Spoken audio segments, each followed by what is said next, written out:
레디아 공주 10. 왕이 이치에 밝아야 아랫사람들이 엉뚱한 마음을 먹지 못하는 법입니다.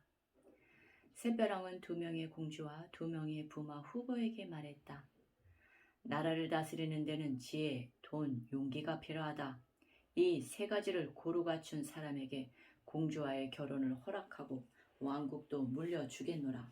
샛별왕은 공주와 사윗감에게 3가지 능력을 시험하겠다고 밝힌 것이다. 샛별왕은 책상 위에 빵 한 덩어리와 금화가 가득 든 주머니와 병법서를 올려놓더니 무진장 황자와 책갈피 왕자에게 차례대로 선택하라고 했다. 가장 소중하다고 생각하는 것을 골라보게. 무진장 황자가 먼저 움직였다. 그는 아무런 고민 없이 금화가 든 주머니를 선택했다. 금화 주머니를 선택한 이유가 뭔가? 무진장 왕자는 거침없이 대답했다. 돈이면 뭐든 살 수 있습니다. 지혜로운 책사를 고용할 수도 있고 용병을 모집해 강력한 군대도 만들 수 있습니다. 왕이라면 돈을 선택해야 합니다. 무진장 왕자가 금화가 든 주머니를 다시 책상 위에 올려놓자 샛별왕이 이번에는 책갈피 왕자에게 선택하도록 했다. 책갈피 왕자 역시 거침없이 행동했는데 그의 선택은 회의실에 모인 왕족과 대신들을 깜짝 놀라게 만들었다. 책갈피 왕자도 무진장 황자와 마찬가지로 금화가 든 주머니를 선택했다. 문제는 그 다음이었다. 그는 주머니에서 금화 하나를 꺼내더니 책상 위에 올려놓고는 빵을 집어 맛있게 먹어버렸다. 그리고는 다시 주머니에서 금화 하나를 꺼내더니 책상 위에 올려놓고 병법서를 옆구리에 끼고 금화 주머니를 들고 책상을 떠났다. 샛별왕이 책갈피 왕자에게 그렇게 행동한 이유를 물었다. 이게 도대체 무슨 짓인가? 책갈피 왕자는 샛별왕의 추궁에도 불구하고 조금도 위축되지 않았다. 돈이 아무리 많아도 제대로 사용하지 못하면 무용지물입니다. 빌린 연장으로 오랫동안 일을 할 수 없듯이 용병으로 채운 군대가 언제까지 나라를 안전하게 지켜줄 리가 없습니다. 왕이 이치에 밝아야 아랫사람들이 엉뚱한 마음을 먹지 못하는 법입니다. 저는 빵을 먹어 배를 든든히 채웠으니 지금부터 병법서를 읽으며 공부를 하렵니다. 빵값과 책값은 책상 위에 올려놓았으니 받아가시기 바랍니다. 책갈피 왕자의 대답을 들은 샛별왕의 얼굴에 미소가 번졌다. 옆에서 이 모습을 지켜보던 얼음왕비가 재빨리 머리를 굴렸다. 세상에서 가장 부강한 검은 제국의 황자를 데려다 놓고도 왕위 계승 싸움에서 밀리면 자신과 보석공주는 9별 왕궁에서 설 자리를 잃어버리기 때문이다. 얼음왕비는 평소 고지식해서 거짓말을 못하는 책갈피 왕자의 성격을 활용해 함정을 파기로 마음먹었다. 무릇 왕은 상대의 거짓말을 잘 간파해야 합니다. 막강한 권력과 재력을 가진 왕을 상대로 거짓말을 늘어놓는 사람은 해마다 수없이 많습니다. 거짓말을 잘 간파하려면 최소한 허풍 정도는 늘어놓을 줄 알아야 합니다. 왕 앞에서 모든 사람이 참을 말할 수 있는 것은 아니다. 거짓말을 하지는 않더라도 거짓말을 하는 사람을 구별할 줄은 알아야 한다. 는 얼음왕비의 말에는 상당한 일리가 있었다. 왕의 자질을 시험하는 자리에서 거짓말을 잘하는 것을 겨룰 수는 없는 노릇이니 상황을 조금 과장하는 허풍으로 능력을 가늠해보기로 했다. 무진장 왕자는 이번에는 자신이 절대적으로 유리하다고 생각했다. 평소에도 무진장 왕자는 능력이나 재산을 과시할 때 허풍이 심했기 때문이었다. 무진장 왕자는 검은 제국에서 가져온 활에 화살을 재더니 먼 산을 향해 힘차게 발사했다. 화살은 산을 넘어갔다. 엄청난 실력이었다. 그런데 무진장 왕자는 실력보다 훨씬 과장되게 부풀려서 말했다. 제 화살은 산을 넘어 바다에 떨어졌을 겁니다. 바다는 수십 리는 떨어진 거리에 있었다. 산을 넘기는 활솜씨는 대단했지만 그보다 수십 배는 과장해서 말한 것이다. 그러자 앉아서 구경하던 책갈피 왕자가 벌떡 일어나더니 자신의 활에 화살을 재서 무진장 왕자와 같은 방향으로 날렸다. 책갈피 왕자의 화살도 산을 넘어갔다. 역시 엄청난 실력이었다. 두 사람의 화살이 날아간 거리는 서로 엇비슷했다. 사람들은 책갈피 왕자의 입에서 어떤 말이 나오나 숨죽이며 주목했다. 그런데 책갈피 왕자가 갑자기 무진장 황자를 향해 허리를 숙여 사과하는 것이 아닌가? 영문을 모르는 사람들은 서로 얼굴만 쳐다보며 고개를 갸우뚱거렸다. 정말 죄송합니다. 승부에 집착한 나머지 화살을 너무 멀리 쏘아 바다 건너 무진장 황자님의 나라인 검은 제국까지 날려버리고 말았습니다. 부디 제 화살에 맞아 다친 검은 제국의 백성이 없기를 바랍니다. 사과를 받는 무진장 왕자는 할 말을 잃어버리고 말았다. 화살이 바닷가에 도착하는 것도 불가능한 일인데 하물며 바다 건너 멀리 떨어진 검은 제국에 도착한다니 도무지 말이 되지 않는 소리였다. 얼음 왕비는 책갈피 왕자가 재치 있는 행동을 보이자 곧바로 다음 문제를 제시하며 분위기를 바꿨다. 책갈피 왕자님은 농담을 아주 잘하는군요. 연습 문제를 풀면서 서로 인사는 나눈 셈이니 지혜를 시험하는 첫 번째 시험에 진짜 문제를 내겠어요. 얼음 왕비는 무진장 황자가 밀리자 연습이었다고 우기면서 다시 한 번 문제를 냈다. 얼음 왕비는 무진장 황자가 책갈피 왕자에게 9별 왕궁에 산더미처럼 쌓여있는 화약을 처분하는 방안에 대해 물었다. 9별 왕국은 강철 왕국과 전쟁을 치르기 위해 엄청난 양의 화약을 비축해놓고 있었다. 그런데 레디아 공주가 주변의 여러 나라들과 동맹을 맺고 강철 왕국에 대항하면서 전쟁이 금방 끝나버렸기 때문에 대부분의 화약이 그대로 남아 있었다. 평화 시의 전쟁을 대비하는 무기용 화약을 남겨두더라도 전쟁 복구 비용을 마련하기 위해 최소한 절반은 처분해야 했다. 문제는 주변국들 역시 전쟁에 대비해 평소보다 많은 화약을 비축하고 있었기 때문에 9별 왕국의 화약을 수입하려 하지 않았다. 주변국에서는 화약이 구입했던 가격의 2분의 1 정도로 거래되고 있어서 막대한 손해를 감수해야 했다. 9별 왕국의 대신들이 백방으로 화약을 처분할 방법을 찾아봤지만 뾰족한 수가 나오지 않는 상황이었다. 얼음 왕비는 부유한 무진장 황자라면 이 문제를 손쉽게 해결할 수 있을 거라고 생각했다. 반면 책갈피 왕자의 나라인 책 왕국 역시 남아도는 화약으로 골머리를 앓고 있었기 때문에 그에게 화약을 처분할 방법이 있을 리 없다고 판단했던 것이다. 지금 9별 왕국에는 전쟁의 상처를 치유하기 위해 많은 돈이 필요합니다. 창고마다 쌓여있는 화약을 처분하지 않으면 그 돈을 마련할 수 없는데 나라마다 화약이 가득 쌓여 있어 제값을 받을 수가 없군요. 만약 이 화약을 제값에 파는 사람이라면 9별 왕국의 부마로 손색이 없겠지요. 얼음 왕비는 무진장 황자의 승리를 확신하며 분위기를 잡아나갔다. 얼음 왕비의 예상대로 무진 황자는 자신 있게 앞으로 나서며 당당하게 말했다. 얼음 왕비님께서는 어째서 그토록 간단한 문제로 고심을 하십니까? 제가 9별 왕국에 남는 화약을 구입했던 가격으로 전부 사도록 하겠습니다. 현재가보다 2배 비싼 가격이지만 보석공주의 나라를 위해서 그 돈을 기꺼이 지불하겠습니다. 9별 왕국의 대신들 사이에서 감탄사가 저절로 터져나왔다. 자신들이 머리를 맞대고 노력해도 수개월 동안 해결하지 못했던 일을 무진장 왕자는 단번에 해결해버렸던 것이다.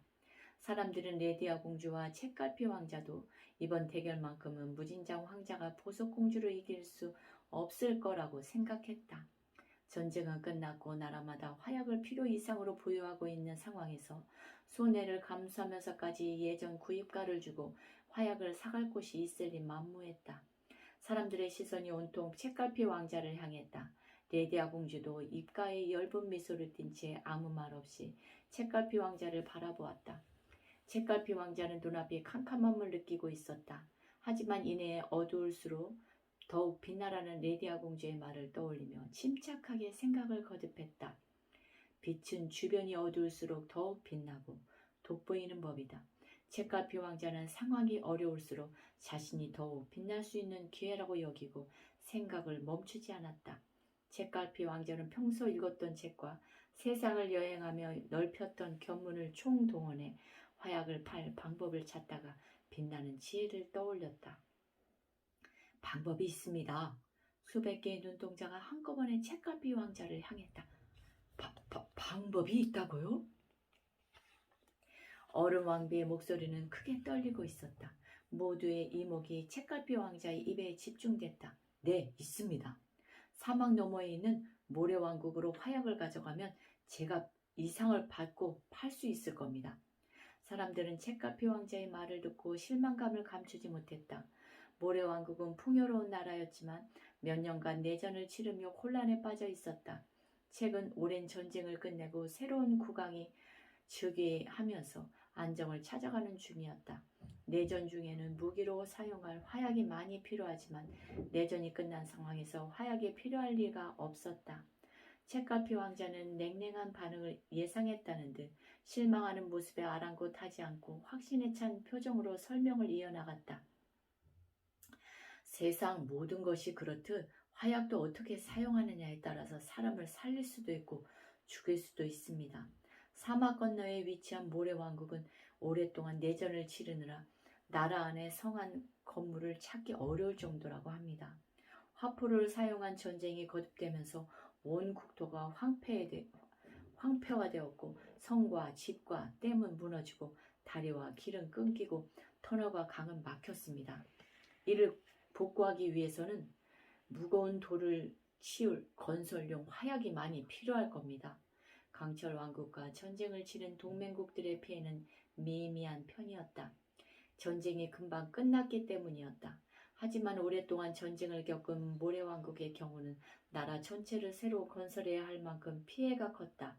책갈피 왕자는 모래왕국을 가보지도 않고 이런 상황을 심작해 건설용 화약 수요를 예측한 것이다. 지금 즉시 모래왕국으로 사신을 보내 건설용 화약과 폭죽용 화약을 판매하고 싶다는 뜻을 전하세요. 모래왕국의 전쟁 복구를 위해 건설용 화약이 필요하다는 말은 모두가 공감하고 있었다. 하지만 책갈피 왕자가 언급한 폭죽용 화약에 대해서는 선뜻 이해가 되지 않았기 때문에 고개를 갸우뚱거리는 사람이 많았다. 모래왕국은 오랜 내전을 끝내고 새 국왕을 맞았고 곧 즉위 1주년이 됩니다. 성대한 축하 행사가 나라 곳곳에서 열릴 겁니다. 화려한 불꽃놀이가 빠져서야 되겠습니까? 곳곳에서 나지막한 탄성이 터져나왔다. 책갈피 왕자는 앉은 자리에서 천리 밖의 상황을 마치 손바닥 들여다보듯 하고 있었다. 누가 봐도 재력을 갖춘 무진장 황자에게 유리한 문제였지만 책갈피 왕자는 묘수를 찾아내며 자신을 더욱 빛나게 만들었다. 책갈피 왕자는 화약을 판 돈으로 석탄, 종이, 양탄자, 질 좋은 모래를 사들일 것을 조언했다. 그의 말처럼 석탄은 철을 재련할 때 질 좋은 석탄이 필요한 강철 왕국에서 비싸게 팔렸고 양탄자는 옷감에 민감한 비단 왕국 부자들에게 없어서 못 팔 정도로 인기가 좋았다. 종이는 책을 많이 읽는 책 왕국에서 귀한 대접을 받았고 질 좋은 모래는 투명하고 아름다운 유리와 다이아몬드 공예품이 특산품인 아홉별 왕국에서 불티나게 팔려나갔다. 몇 개월 뒤 책갈피 왕자의 조언대로 무역을 성사시킨 아홉별 왕국은 원래 화약을 사들인 가격보다 3배나 많은 돈을 벌었다. 상황이 이렇게 되자 어른 왕비도 패배를 인정하지 않을 도리가 없었다. 무진장 왕자는 도저히 책갈피 왕자의 지혜를 당해내지 못했다. 첫 번째 시험에서는 책갈피 왕자가 아주 조금 앞선 듯하군. 두 번째 과제를 왕비인 제가 내겠습니다. 어른 왕비는 2명의 공주와 부마 후보에게 각각 번화한 시장에서 일주일간 음식점을 열어 더 많은 돈을 버는 사람을 두 번째 대결의 승자로 정하겠다고 선언했다. 오랫동안 왕궁에서 생활하면서 수많은 부하를 거느린 어른 왕비는 부하들을 동원하면 이번 대결에서 쉽게 승리할 수 있다고 생각했다. 어른 왕비는 보석공주에게 시장에서 가장 좋은 위치에 최고급 음식을 파는 음식점을 차려주었다. 실내 장식도 호화로웠고 음식 가격도 비싼 곳이었다. 손님 한 명당 내는 음식값이 고가였기 때문에 손님이 북적거리면 매출도 껑충 뛰었다. 보석공주의 음식점은 개업 첫날부터 손님으로 인산인해를 이루었다. 이들은 어린 왕비가 부하들에게 은밀히 명령을 내려 억지로 식사를 하러 온 손님들이 대부분이었다. 대부분 비싼 음식값을 감당할 형편이 되지 않았지만 어른 왕비의 명령 때문에 어쩔 수 없이 식당을 찾았다. 한편 레디아 공주와 책갈피 왕자는 정반대의 선택을 했다. 우선 악기를 연주하며 노래를 불러주고 식당에서 밥을 얻어먹는 집시들을 찾아가 시장에서 잘 팔리는 메뉴에 대해 물었다. 안 가본 식당이 없는 집시들은 사람들에게 인기 있는 음식을 친절하게 알려주었다. 레디아 공주와 책갈피 왕자는 저렴하면서도 양이 푸짐해서 누구나 좋아하는 메뉴를 알아낸 후 식당을 차렸는데 간판을 검은 백조 식당이라고 붙였다. 그런데 식당 간판에 그려진 그림은 이름과 달리 흰 백조였다. 식당이 영업을 시작하자 놀라운 일이 벌어졌다. 식당 이름은 검은 백조인데 간판에 그려진 그림은 흰 백조이니 이름을 바꾸든 그림을 바꾸든 해야 할 것 아니오. 사람들이 이 부분을 말해줄 겸 식사도 할 겸 해서 식당으로 찾아왔다. 그리고 한 번 찾아온 사람들은 맛있고 양이 많은 식사에 만족하고 돌아가서는 주변 사람들에게 입에 침이 마르도록 식당 홍보를 해주었다.